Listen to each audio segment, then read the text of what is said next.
welcome back to Judging Nerd Culture. I'm Ollie. And I'm Jess.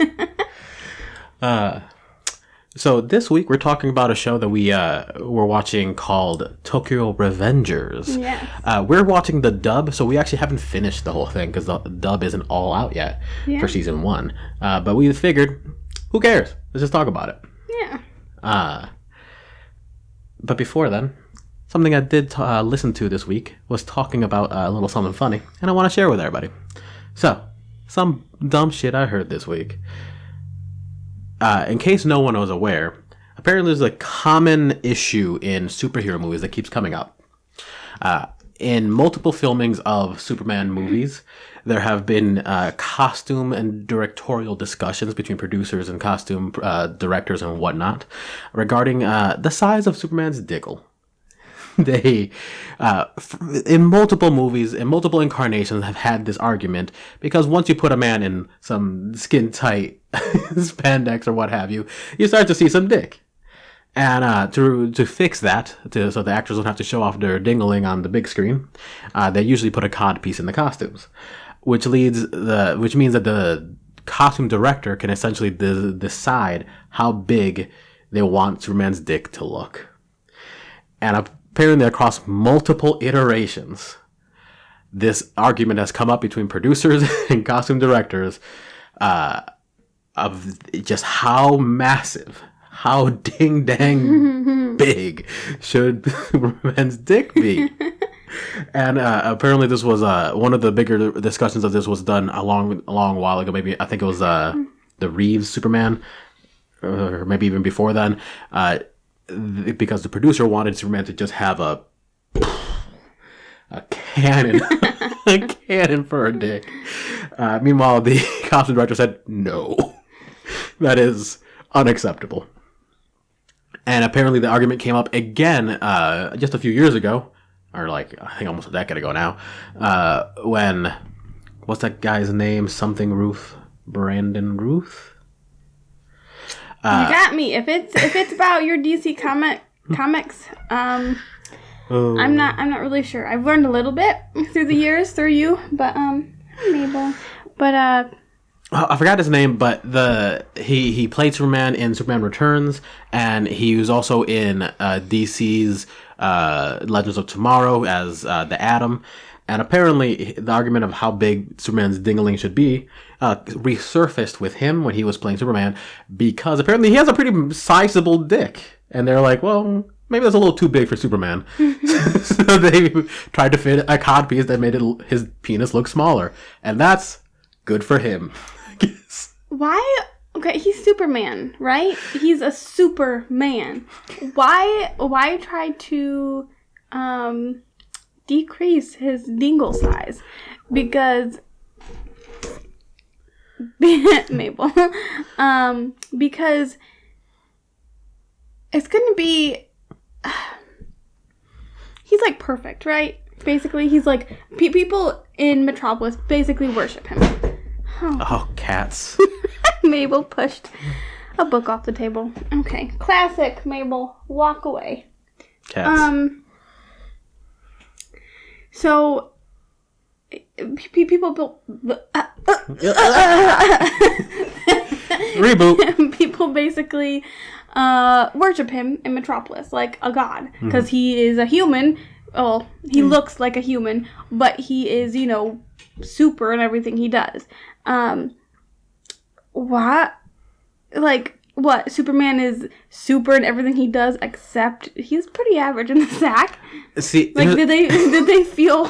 I think it's important that Superman have a moderate to small make him penis. more relatable. Because exactly, he's already this godlike figure. If he has just a monster of a penis, that's just not relatable. The men of Metropolis won't be able to relate. Exactly.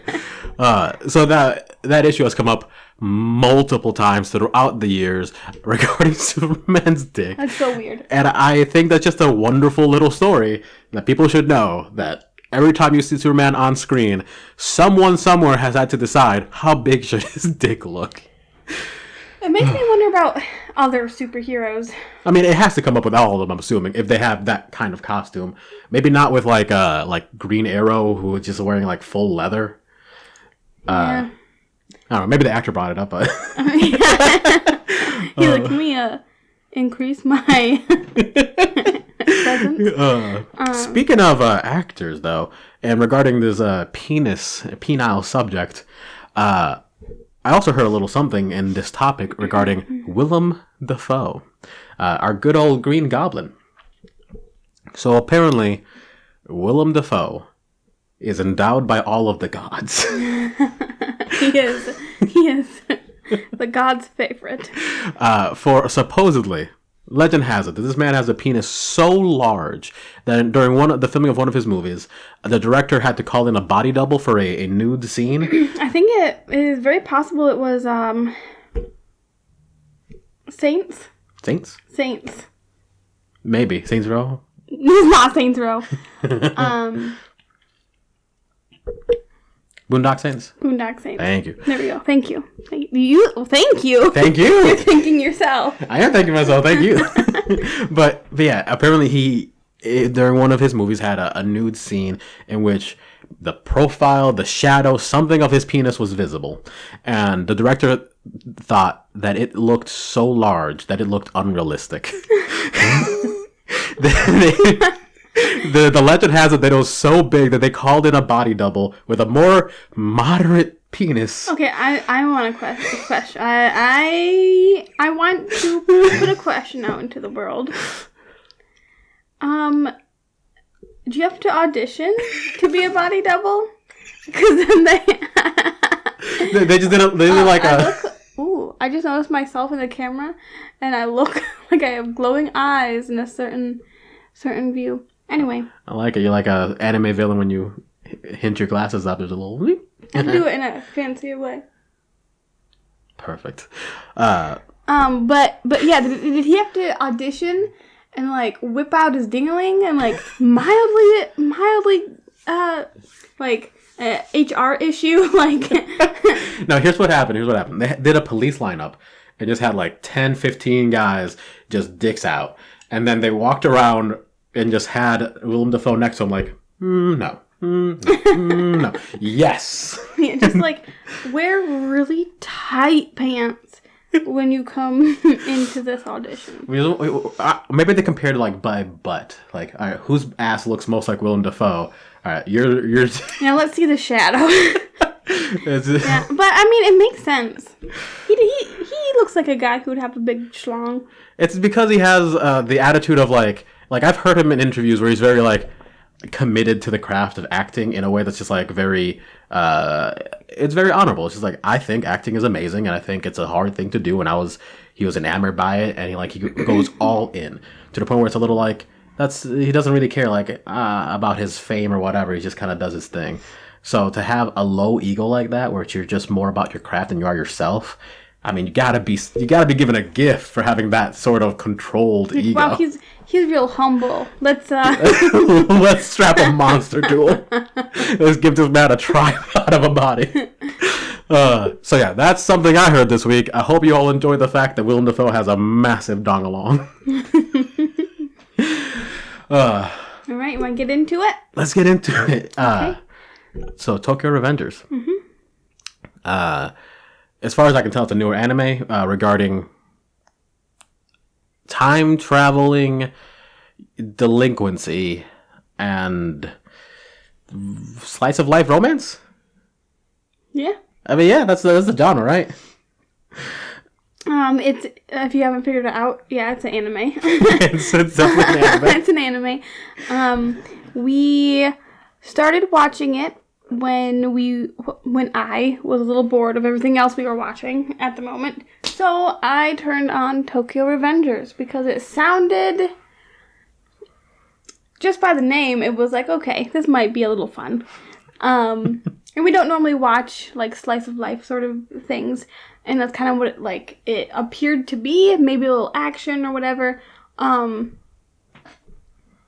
as we started, to me, at first, it seemed a little weird, not really my style. Not really sure if I liked it or not. And then I watched another episode, and I was like, well, I mean, it's okay. Watch another episode, and like I found myself actually weirdly caring about these time traveling. Well, it's only the one time travels, but all of these weirdly like edgy punk like greaser Japanese gang boys and their female companions, and I was sucked in. Yeah, and sucked into the motorcycle gang life in 90s Japan. And the funny thing is that like it really has like they get into it very quickly in terms of here's what we're about, but the investment that you get from it, like the draw in, it takes a minute, because that first episode I could not care at all about anyone. Yeah, it ended and we were just kind of like, okay, that was a thing. That was strange. That happened, but then within like an episode or two, I was just kind of like into the characters. Like I really wanted to see them succeed or survive at the very least. I wanted to see where that was going, and you really get to enjoy the characters and see them change a little bit. Mm-hmm. The main character is weird. The main character is extremely odd. Yes. So, to clarify, we are watching the dubbed. So, we are not finished with it. We are at episode 16, which I believe is the whole first season. I could be wrong. I don't know. And yeah, the main character, Takamichi, or Takamichi, as he is called, as he is given the nickname once he time travels back into the past. He is what it doesn't really say how old he is, like 27-ish. Yeah, 24 to 27, somewhere in that range. He time travels back into the past, and when this happens, he has no idea what's going on. He's very surprised by it. And in his, present life, he's kind of a loser. Like, he has his own apartment and a job and whatever, but he's really sloppy. His apartment is full of trash. He doesn't do anything but watch TV all day. When he goes to work, he, doesn't really do a very good job. Like, he doesn't really care. Doesn't really have any motivation, it seems like. He really, right before he time travels, he's thinking about, what he's done with his life and his accomplishments. And the things he thinks of are, man, I'm still a virgin. And my only girlfriend was in middle school. And he, dwells on her. And it's a little weird. Yeah. Then he time travels. And he meets up with her again. And even though he's back in his, 12-year-old body, he is still, he, has his mentality and his experience of, a 25-year-old.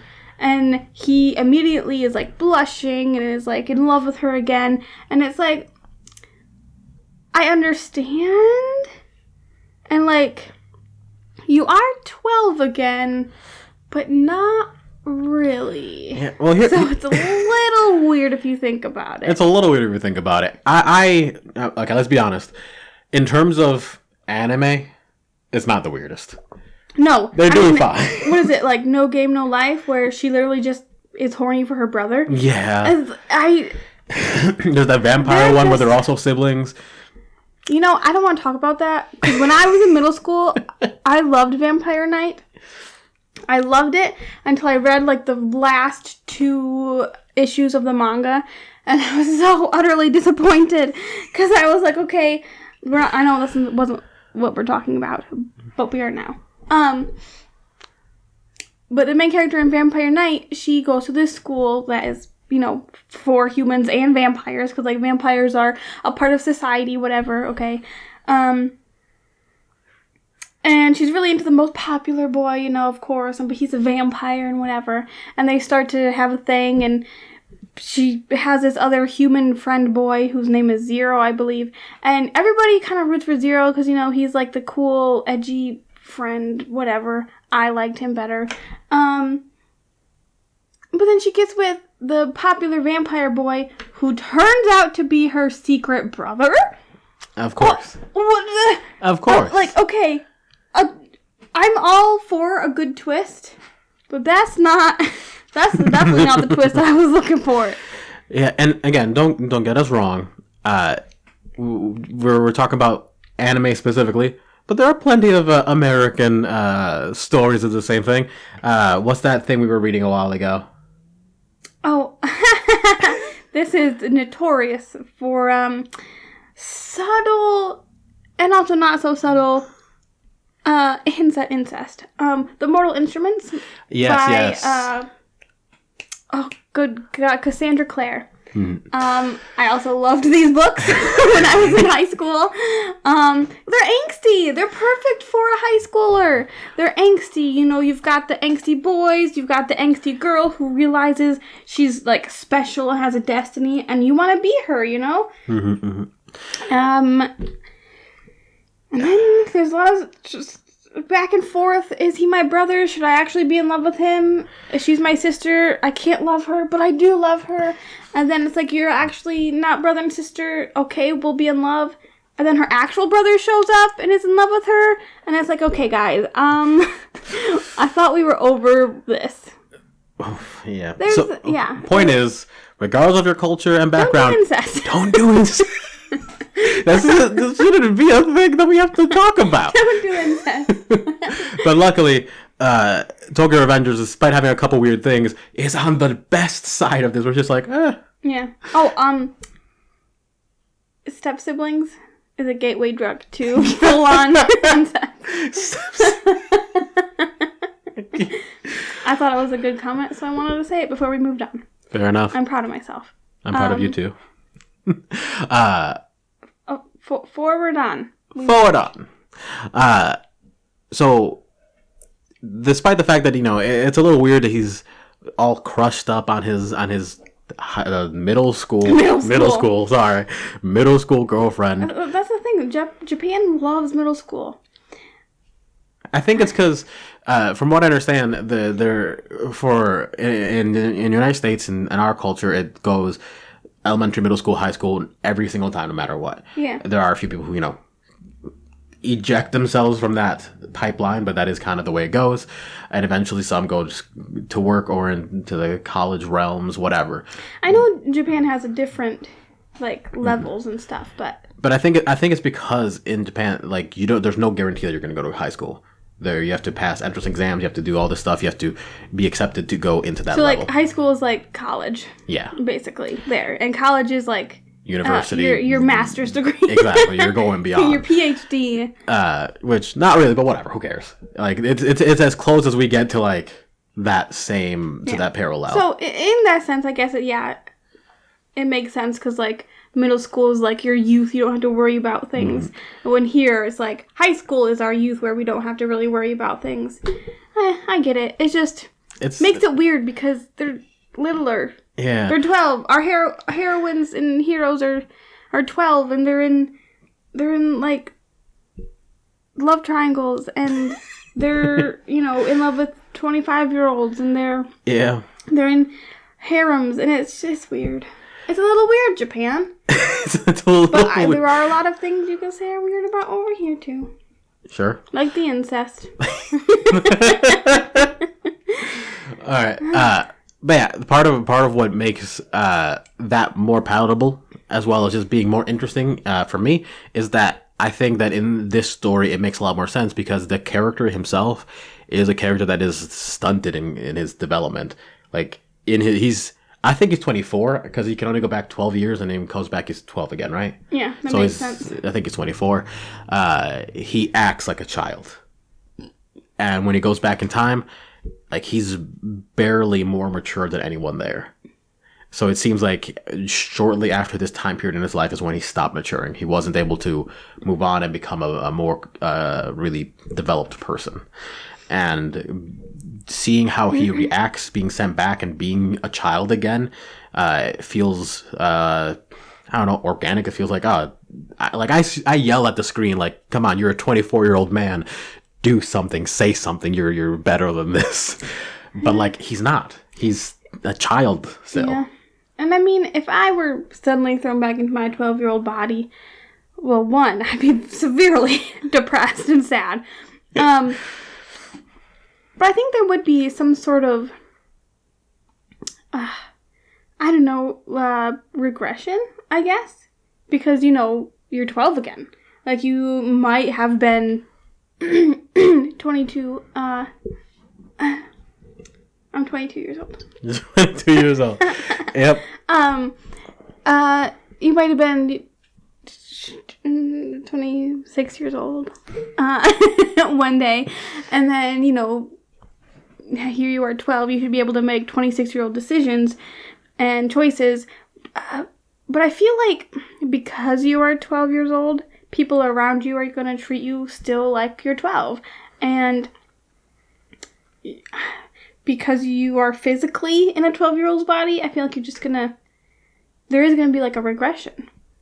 Yeah. I mean, it makes a lot of sense. Like, I would go to middle school probably and be like, oh, hey, that's the bro that I liked in 6th grade? Oh, God, I don't know. And it would be like, I don't know, it'd be nostalgic. It would bring back all those emotions and feelings and stuff. And I don't know. Like, I kind of get it if I think about it real hard and try. But yeah, you can make sense of it. It feels organic enough. Mm-hmm. But that is also the central point of our story, is that in the first episode, he finds out that she died in a weird gang-related incident. Mm-hmm. And then in the moment of his presumed death, as he's about to be crushed by a train for some reason, he gets sent back to the past and goes on a mission to try and figure shit out and maybe save his ex-girlfriend. Yeah. Which honestly is pretty noble, despite the fact that he's being a little creepy about it. Sometimes it's still just like, she's not gonna get with me, but like, I really do want to save her life. Yeah. So like, instead of being thrown back into the past and like, you know what, I'm gonna maybe fix things up for myself a little bit in the future, he's like, nah, man, I'm gonna go save my middle school girlfriend. Which, I mean, in turn, does make his life a lot more exciting. Yes. And he gets more friends, and he learns more about the friends he does have, and that's pretty cool. Yeah, and there are moments where he goes back to the future, and back to the past, and back to the future, and so on and so forth. I'm sorry. The way he does it is ridiculous. Fucking stupid is what it is. So this kid, this guy, the first time he goes back to the future, he's talking to his love interest little brother, right? Yeah. And he tells his little brother, hey, your sister dies this day, this time, because of this reason. You need to stop it. And luckily for him, this kid was like 6 years old. So he's willing to take this bullshit. Yeah, but he remembers it. Oh no, he ingrains it into his soul. If I was like 6 years old and I met somebody who was like, hey, people you love are gonna die in 12 years, I'd be like, oh God, okay. So, like, this is kind of weird and strange, but okay. The day would come and I would panic. Mm-hmm. So, but yeah, he tattooed that like warning on his soul, and he dedicated his life to preventing it. So he became a cop. He became like a really good one too. Like he's a great investigator. Yeah. He's an investigator. Damn. And unfortunately, wasn't able to stop her from dying. But then we go back to the present when he shakes the little kid's hand, and apparently that jettisons him back to the present. You messed up there. What are you talking about? You said we go back to the present, or we're at the present. Well, he shakes the 6 years old hand, and he goes back to the present. My bad. You can't be in the present, then go back to the present. You know what? He's in the past, shakes the kid's hand after giving him a horrifying warning, and then he gets punted back to the present. There you go. In that moment, the kid from the past is now a grown man who janks him away from the train and saves his life. Which I didn't really think about it in the first episode because I was like, oh, okay, cool, this is weird. Moving on. But as episodes progressed and they talked about time travel a little more, I realized he created a stable time loop in that one moment when he was about to die. So, like, none of the time travel in this makes negative sense. Oh, no. The time travel makes no sense because things happen that should have changed but don't, and then things that shouldn't have changed do, and, like, he gets blasted back into the present, and he, like, doesn't have memories of the things that have changed, which I guess like kind of makes sense because he was in the past and like whatever. But you would think that like your person would have those memories. Like you'd get back to the present and you'd be like, oh man, things have changed, you know? But here's the thing. At least some you would know somehow. Somehow. But here's the thing. They've also made a thing that we all know as about this character. Because in the first episode, he went back in time just 12 years, saw his best friends that he like spent time with and did all this stuff with. And he was like, who the fuck are these people? Where am I? What's going on? Well, he was confused. Sure. He remembered. He was like, oh, yeah. These are my friends when I was 12. I'm just saying. I think I'd remember. Like, I'd be confused, but I'd remember. Since the event that happened seemed to be a pretty freaking big deal in their middle school career. Yeah, it was hugely traumatic. And they got beat up, and they had to, like, basically become slaves to this older middle schooler kid gang. Slightly older middle school gang. Like, it made their middle school career awful. They were bullied. They were miserable. How do you not remember? How do you not remember that? Yeah, so, in with that being in mind, maybe whenever he goes to the present, the issue is that he just has horrible fucking memory. He doesn't remember shit. Bad memory, yeah. So that really... he does make questionable decisions. Mm-hmm. Whenever he's not in control of his younger self acts like somehow a worse 12-year-old. Yeah. Which, I mean... he probably just acts like a regular 12-year-old. I guess. Because when he is his 24-year-old self, he still acts a little bit more mature and a little grown up, even though he's, compared to other 24-year-olds, is not. Yeah. So. Yeah, what you gonna do? But then the rest of the show. I didn't finish talking about the weird time travel thing. And this happens in the second episode, so it's barely a fucking spoiler. Deal with it. He's saved by the detective investigator boy, and he's just like, hey, I've been studying. I know everything about these gangs. I know everything about this nonsense. I think you can only time travel exactly to the date 12 years ago from the day today. So you need to send you back so you can fix this and that. You can stop these two people from meeting each other to stop the gang from blah, blah, blah, blah, blah, blah, blah. Whatever. You're talking really fast. You might want to slow down a little. And, like, he's got all of this stuff figured out. And then, and to me, I'm at this point, I'm like, okay, I get it. You've really gone into it. And he's like, you're making a bit of a leap saying you can only go back 12 years, but, like, you only have one data point suggesting this is possible. So, like, it makes enough sense based on that one instance. But then he's like, also, the time you went into the present, the time you came back to the present was when you shook my hand as a child. And I think that means that the way to send you back to the past is for you to shake my hand again. And it works, which makes it seem like the detective has also some sort of weird magic power. Yeah. Yeah. Why? Also, why would you assume that? Because it's really the only connection you can make. I guess. I assume, I would have personally, as a watcher, as an observer, my thought was, oh, he made a decision that changed the future, which is why he got sent back to the present. Yes.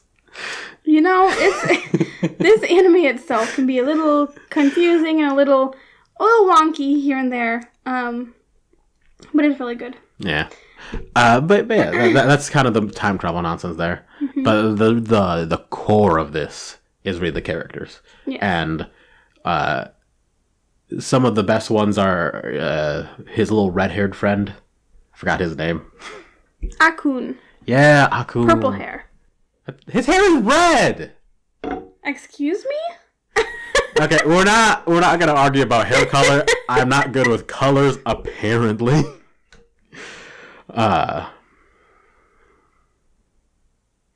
where is it? Anyways. Hold on. That's red. That is red. I was right.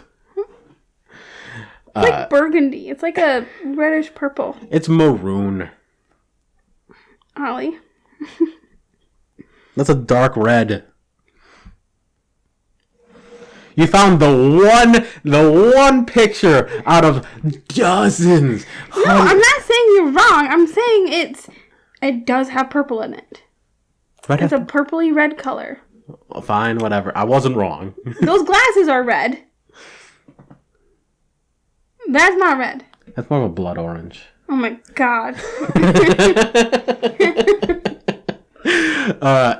So anyways, like the characters are actually quite lovely. It's the best part of the show is trying to see the characters change and avoid their horrible future fates. Yeah. You see Akun in the future in two different iterations in which he's such a good boy. Such a nice boy. In one iteration he's very sad. The other iteration less sad, still doesn't go great. Yeah. And like as he's going through these different, situations, he realizes, oh man, I gotta save Hina, my middle school girlfriend, but also this like middle school gang boss, and also my friend. He like there's so many people now that he wants to save. Mm-hmm. And it's becoming this really intricate web of like a butterfly effect, like literally like the movie, not just the butterfly effect itself. Shout out to Ashton Kutcher. Hey there, Kutcher. But yeah, it's really mirroring that movie's whole point of like making one change, keep changing things, and things keep getting worse or changing in unexpected ways. And it seems like that seems like the direction they might be going down. Of he's gonna at some point in the story. Again, we're watching the dub, so we don't know what the ending is, so we can't spoil that for you. Yeah, we can spoil. I mean, I guess the first episode 1 through 16, which we haven't spoiled anything, just other than things aren't great in the present. Which go figure. Yes. But yeah, it seems like the direction they're going in is going to be something along the same lines of like, hey, you made a choice. Things have gone in a direction, and you have to either accept it or not, and maybe change it again and leave it as it was before. Who knows? But I'm excited to see kind of how they go with that, because that is the Butterfly Effect is a very interesting movie in and of itself, and the choices they made I liked, and I thought it was interesting, but I was excited to see how an anime decides to go with that. Yeah. Because anime decides all sorts of dumb shit that makes zero sense. Yeah. So, who knows? Yeah. I because of the time traveling and, the opening songs and the ending songs in anime give away a lot. They put clues in there. Everybody knows that. Mm-hmm. So, my prediction is that eventually Takamichi, the main character, he will either not create, because it's already a gang, but he will change the fate of this gang, and he will either become the leader of this gang and be the reason why Hina dies. Oh, that'd be good. Or he'll become the leader and be like, you know what? This is good enough. It's how we just save the or this town. Yeah. Or it could just go in a completely different direction and become a weird time travel action anime where it's just like, the fate of the world is at stake. Now there's multiple characters that can time travel and things are getting all messed up. I think I would like it if it would, obviously have all of these dramatic ups and downs and take us on this crazy, adventure. But in the end, Takamichi has to realize, you know what? I have to let it play out the way it's supposed to the very first time it happened. She's gonna die. Akun may or may not may cry. And I'd be a very sad boy. But it is the way things are meant to be. And if I change those things, things are just going to get messy and not work. This is, fate, whether you believe in it or not. That's basically what I think would be good. I think it'd be nice. It'd be satisfying. Yeah, because, it would be like a kind of like a relatable thing. Like, things happen in life that are kind of crappy and you really badly wish you could change it. But, like, sometimes that's just the way life is. Yeah. And that's the way you gotta roll with it. Or, like, you made those decisions, now you gotta accept that responsibility and, like, take the punches. But yeah. It's about time to wrap up, so let me ask you before we go. Who's your favorite character? That's a hard one. Because as it went on, I developed a few favorites. I do like his little gaggle of friends very much. They're so dumb. I love them very much. Akun definitely has a special place in my heart because of everything that happened, and because, like, he's the leader of the friend group. Eventually he becomes more of, like, just the best friend because, the other guy's time traveling and messing with stuff. But Akun is a beautiful boy who just wants to be a hairdresser. And, he's got a beautiful pompadour. And I love him very much. But Mikey and Draken, the heads of the Toman gang, which is the gang in the future who has gone bad and, like, accidentally, maybe on purpose, killed Hina. Yeah, there's a little bit of mystery in it, too. Yeah. They are pretty dope, actually. Draken, they're also middle school boys, except for, Draken has a head tattoo. Don't worry about it. Which he got when he was an even younger child. These 13-year-olds have neck tattoos and head tattoos. Don't worry about it. They're driving motorcycles around. Who cares? They don't have a curfew. Their parents don't care. Obviously, they're smoking and drinking and getting tattoos. But anyway, I really do like Draken. He's, the stereotypical punk, like, I don't know, cool anime guy. Yeah. And Mikey is just, he's cool. He kicks good. I think I'm partial to Draken myself. Draken. God, Leviosa. And I think I'm partial to Draken because it sounds like you're saying dragon. That's what it means. But it's not dragon. It's Draken. Draken. Anyways, I'm partial to Draken because, despite the fact that they're all, I think Draken might be the oldest. He's like 14, 15 yeah. Or 14. The oldest of them is 14. Somewhere around there. He's infinitely more mature than anyone else in that group. And that's not saying much. He's still a fucking child. Oh, yeah. But, like, horrible things happen to some of the people and some of the friends, members, and, whatever else. And he understands, like, hey, we need to do things. We can do whatever we want. We can be wild gangsters. But we have to have a certain level of respect for our fellow man. Like, we have to understand, like, hey, what we did here hurt people. It caused this, and we have to accept that and pay for it in some way. Mm-hmm. He's a very mature 14-year-old in some aspects. In some aspects, of course. And it all stems back to, like, his character. Like, he grew up in a wild situation, which is how he managed to get, a head tattoo at the age of, like, 11. Yeah. But whatever. It's still, I find that to be a very interesting character just because I've always enjoyed characters who seem, who have clearly aged before their time. Like, they didn't have the chance to really be the kind of child they would have liked to be. Mm-hmm. And you can see that in Draken, just like with how goofy he gets and how stupid he gets with Mikey and all this other stuff. He's still very childish, but then when something very bad happens, he is clearly the moral and more socially conscious voice in the group. And I like that. It just is very nice. Despite the fact that there's also a 24-year-old man in the group. But whatever. Secretly. Secretly 24. Secretly, he's 24. I'm just saying. But it's very nice. So I think he's my favorite just because there's a lot with his character that I enjoy. Yeah. It's just, going back to the age thing, it's wild how they're so young.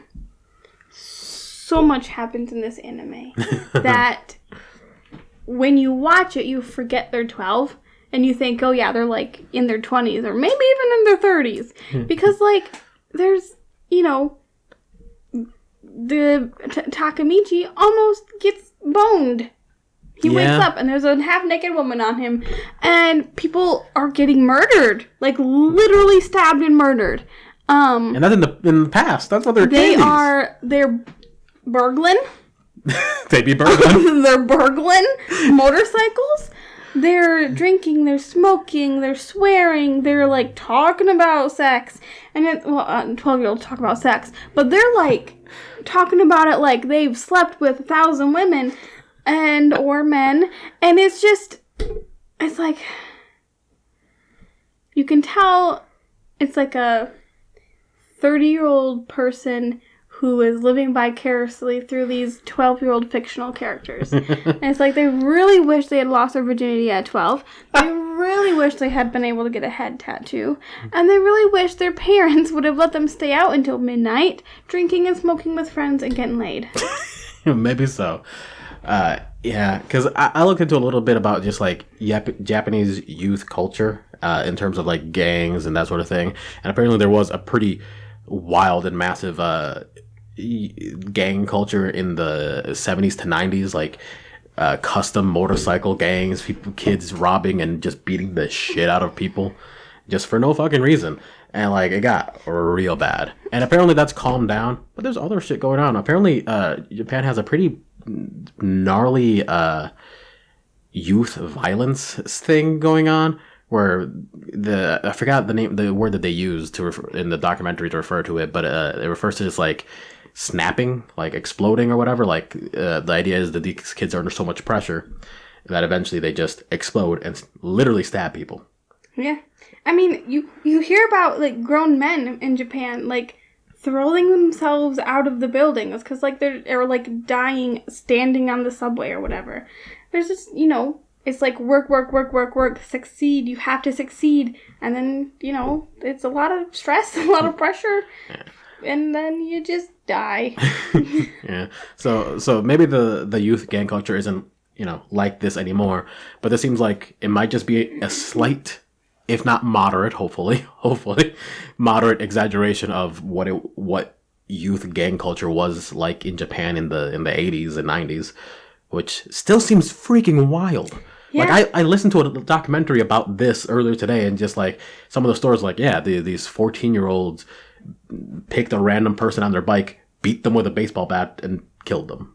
And I'm like, and they're 13 or 14 years old. And just whole wild stories. I'm like, I don't understand. Yeah, it's a lot. And I mean, weird stuff like that happens here too, but it's weird to think that, like, they dress up like greasers. You know? I just... Yeah. Anyway, we're not done yet. You're right. That's enough of Tokyo Revengers. Fun anime. You guys should watch it. It's full of weird, and it's very character driven, and it's interesting, and I do definitely recommend it. If you're willing to, you know, power through an episode or two, you'll get invested in the characters. And now that that's done, it's time for some bird facts. So our bird fact of the day is about a bird called the nightjar.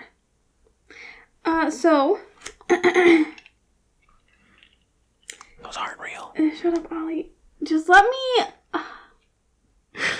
live my best life, okay?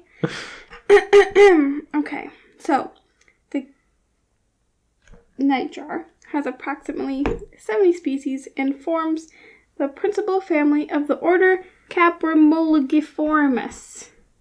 Right. Bird experts listening to this I doubt there are any, but will be so ashamed of me. The related families, Nyctibidae. Anyway, you don't need to know about that. That's not important. They catch prey in short flights from perches rather than in sustained flight.